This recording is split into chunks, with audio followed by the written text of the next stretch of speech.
योगी सरकार को लेकर भी आपने ब्राह्मणों के लिए काफ़ी आवाज़ बुलंद की थी। किस तरह से सर आगे की प्लानिंग कर रहे हैं आप ब्राह्मण समाज के लिए? अब तक जो भी सरकारें अपदस्थ हुई वो ब्राह्मण के को भाजन के नाते हुई और जो स्थापित हुई ब्राह्मण के नाते हुई। क्या इस बार साफ संदेश आपने दे दिया कि 2024 चुनाव को लेकर सब सारी चीज़ें एकदम क्लियर हो चुकी हैं, बीजेपी के साथ आप नहीं रहने वाले हैं? 2024 में हम सभी लोग मिल करके अपने निर्विरोध निर्दल प्रत्याशी खड़ा करके और उसे जिताने का काम करेंगे। लगभग आधा से अधिक सीटों पर हम मोर्चा बना करके चुनाव लड़ने का कार्य करेंगे। भारतीय जनता पार्टी ने हम लोगों के साथ गद्दारी किया कि हम 2024 में किसी भी दल को सपोर्ट नहीं करेंगे।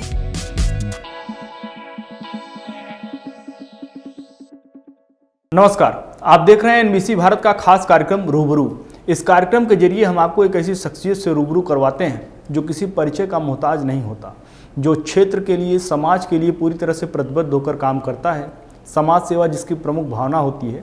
इसी कड़ी में आज हमारे साथ बातचीत करने के लिए अखिल भारतीय ब्राह्मण महासभा रा के राष्ट्रीय अध्यक्ष पंडित राजेंद्र नाथ त्रिपाठी जी हैं। उनसे हम बातचीत करेंगे और जानने की कोशिश करेंगे कि ब्राह्मणों के उत्थान के लिए, समाज को बेहतर दिशा में ले जाने के लिए इन्होंने किस तरह से काम किया है और इनके लिए ब्राह्मण समाज कितना जो है समर्पित रहता है, ये ब्राह्मण समाज के लिए कितना समर्पित रहते हैं। इन तमाम मुद्दों पर इनसे हम बड़ी विस्तृत बातचीत करेंगे और जानने की कोशिश करेंगे कि किस तरह से वो ब्राह्मण समाज के लिए काम कर रहे हैं। सर, आपका बहुत बहुत स्वागत है एनबीसी भारत पर। बहुत बहुत धन्यवाद। सर, जानना चाहेंगे सबसे पहले आपसे कि आपने ब्राह्मणों के लिए बहुत काम किए और सब सारी चीज़ें, संगठन का आपने लगातार विस्तार किया।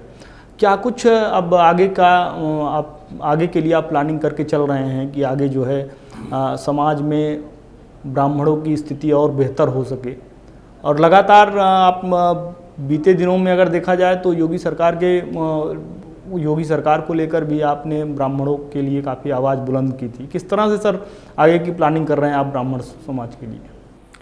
देखिए, ब्राह्मण सदैव वसुधैव कुटुंबकम सर्वे भवन्तु सुखिनः, विश्व का कल्याण हो आदि चीज़ों को लेकर के समाज के सभी वर्गों को एक साथ लेकर के समाज हित और राष्ट्र हित के लिए कार्य किया। ब्राह्मणों का बहुत बड़ा योगदान है समाज और राष्ट्र के उत्थान में। ब्राह्मण से बड़ा समाजवादी इस धरती पर कोई नहीं है।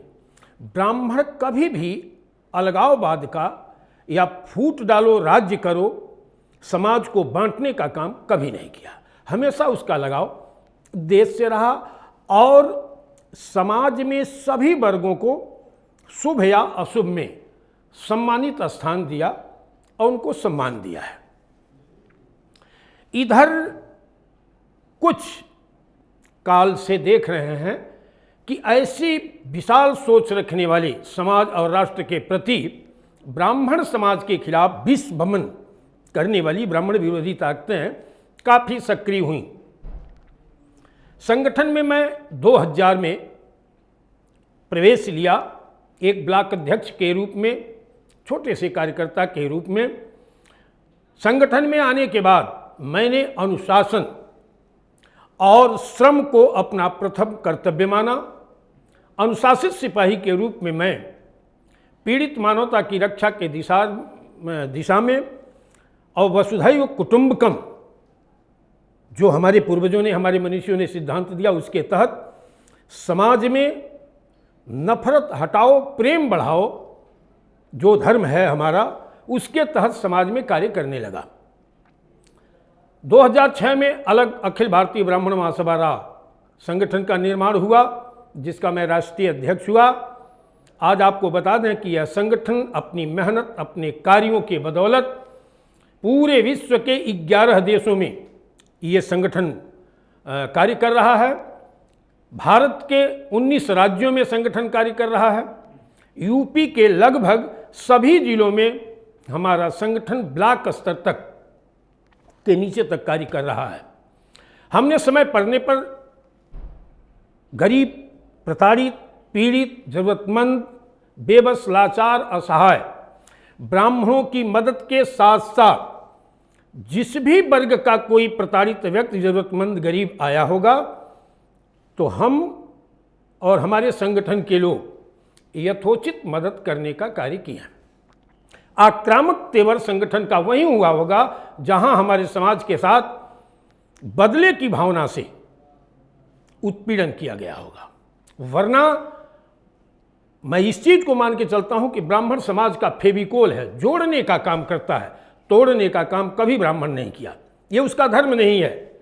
लेकिन दुर्भाग्य है इस देश के राजनीतिक दल तुष्टीकरण की राजनीति कर रहे हैं, जातीयता का, धर्म का, तमाम तरह की जहर बो करके समाज को बांटने का काम और स्थिर करने का काम करके सत्ता प्राप्त करने का जो इन लोगों का कुत्सित प्रयास है, इससे समाज और राष्ट्र को भारी नुकसान हो रहा है।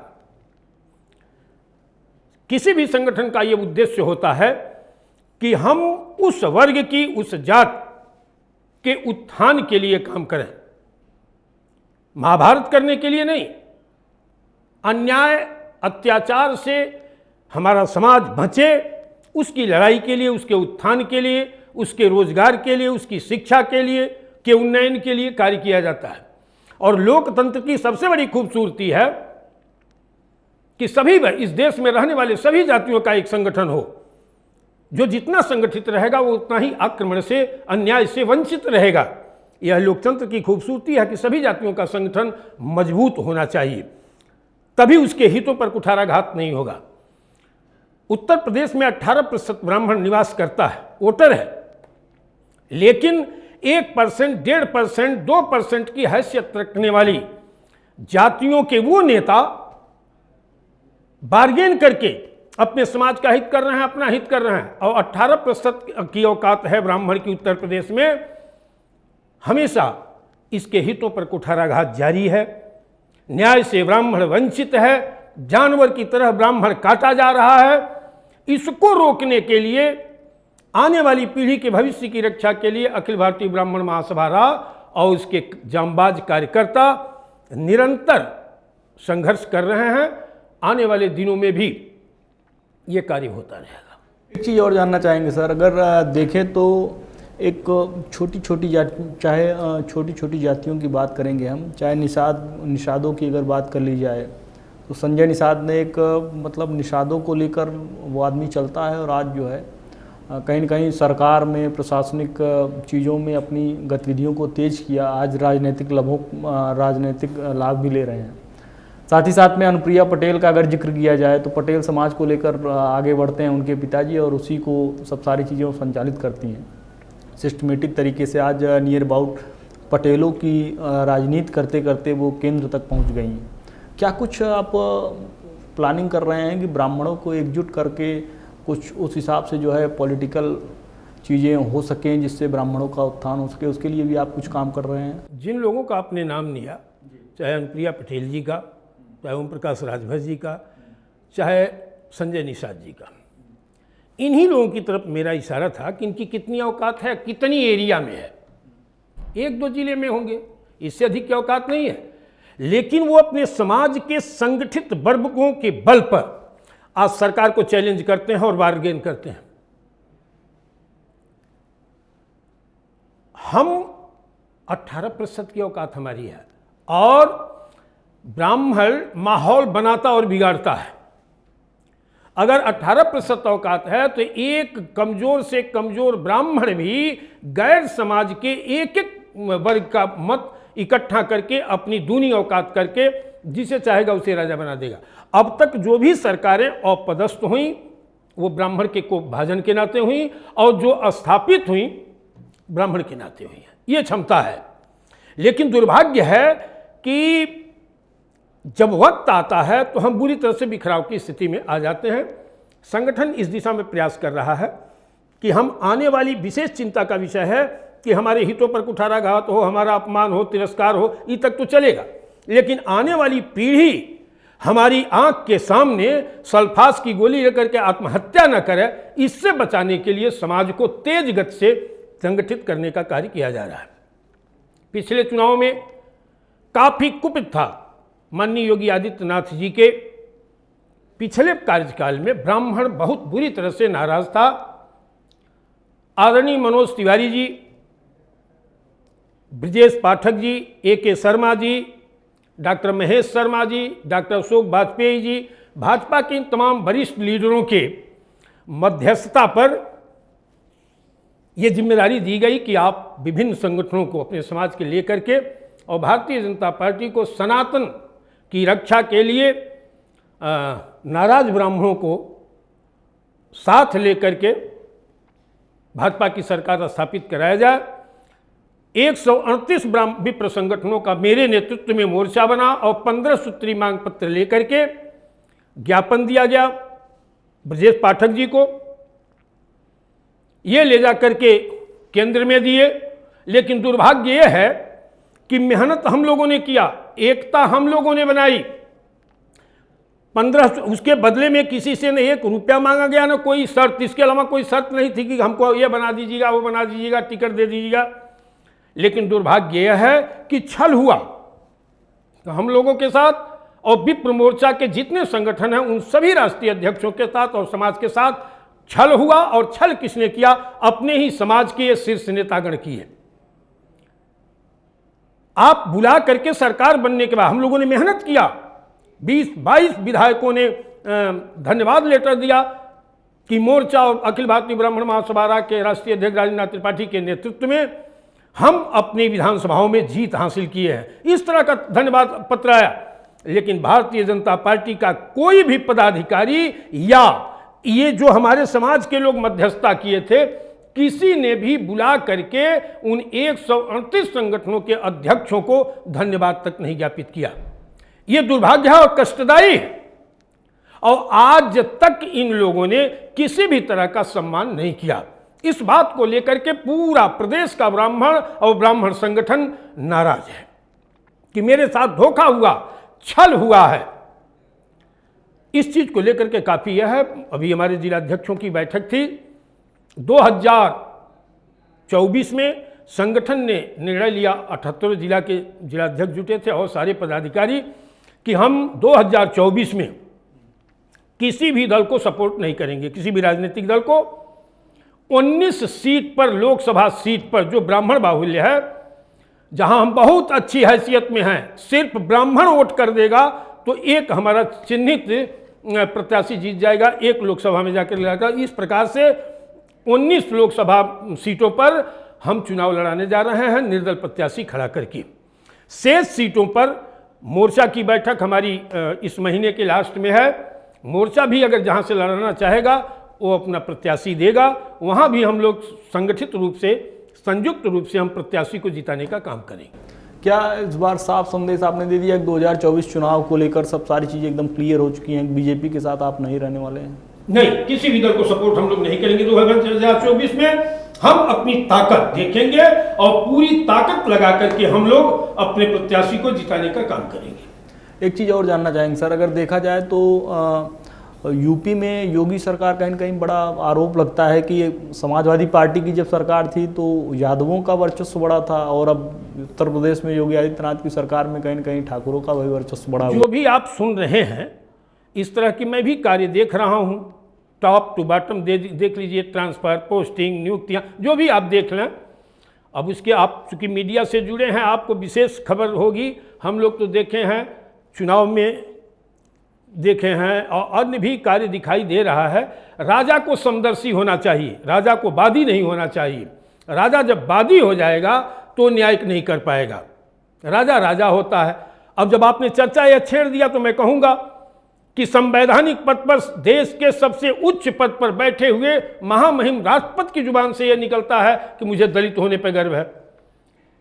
प्रधानमंत्री की कुर्सी पर बैठ करके ये कहा जाए कि मुझे पिछड़ा होने पर गर्व है। मुख्यमंत्री की कुर्सी पर बैठ करके सूबे का मुखिया ये कहे कि मुझे छत्री होने पर गर्व है। तो अगर ये कह सकते हैं संवैधानिक जगह पर बैठ करके, तो राजेंद्र नाथ त्रिपाठी तो डंका बजा करके कहेगा कि मुझे ब्राह्मण होने पर गर्व है, और देश और प्रदेश के ब्राह्मण को भी गर्व करना चाहिए कि मुझे ब्राह्मण होने पर गर्व है। हम कहेंगे तो हम संगठन चलाते हैं। इन लोगों ये कहते हैं तो सरकार में है ना, ये राजा हैं, इन्हें नहीं कहना चाहिए। मैं जातीय संगठन चलाता हूं तो किसी दूसरे जाति का वध करने के लिए नहीं, उसके हितों पर कुठाराघात के लिए नहीं। हम अपनी रक्षा, अपने सम्मान की रक्षा, अपने अधिकार की रक्षा, अपने आने वाली पीढ़ी के भविष्य की रक्षा को लेकर के संगठन का चला रहे हैं। अन्य वर्गों को भी साथ लेकर के चलते हैं। जब कहीं भी किसी वर्ग के साथ अन्याय होता है तो हम अन्य वर्गों के भी नेताओं को साथ लेकर के और पीड़ित जनों को, प्रताड़ित जनों को, दुखी जनों को न्याय दिलाने का काम करते हैं।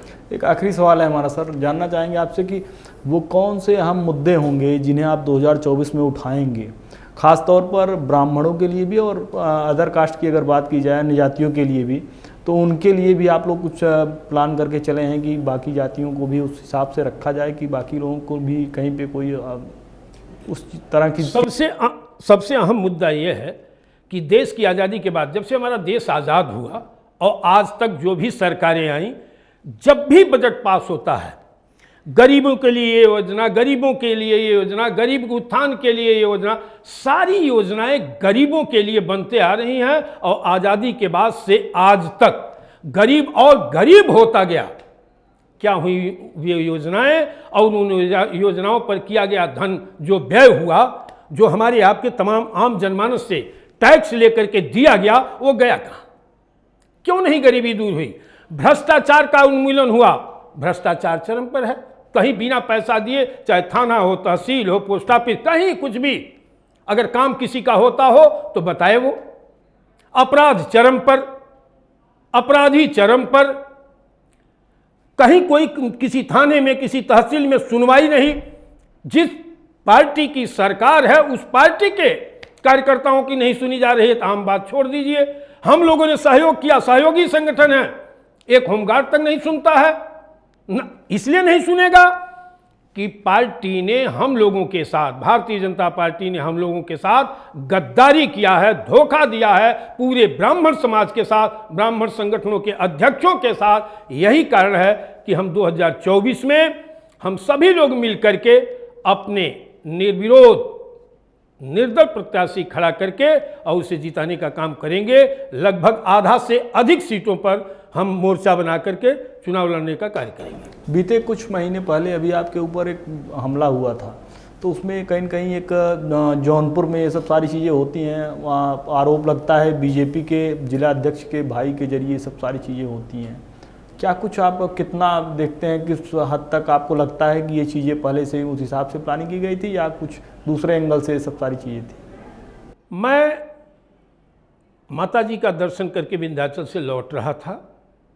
ये अकस्मात कहें या प्री प्लान करें, मुकदमा कायम हुआ, पुलिस को करना चाहिए, खुलासा करना चाहिए। लेकिन दुर्भाग्य है कि हम सरकार के सहयोगी संगठन भारतीय जनता पार्टी के जिला अध्यक्ष का भाई, जो सातर अपराधी है, मुन्ना बजरंगी गैंग का शूटर है, उसने मेरे पर हमला किया और मेरा मुकदमा 1 हफ्ता बाद लिखा जाता है, 10 दिन बाद लिखा जाता है। यह दुर्भाग्य है।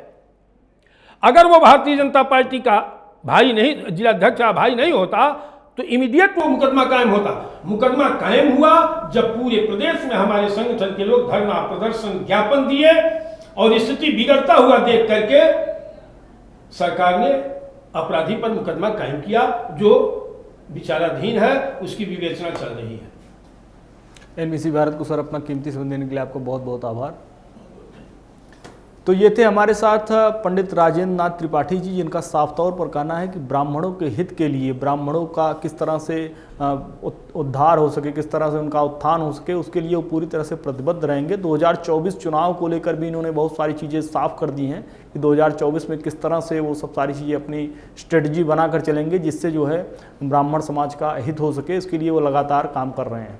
अगले हफ्ते हम आपको फिर एक ऐसी शख्सियत से रूबरू करवाएंगे जो किसी परिचय का मोहताज नहीं होगा, जो क्षेत्र समाज के लिए पूरी तरह से प्रतिबद्ध होगा।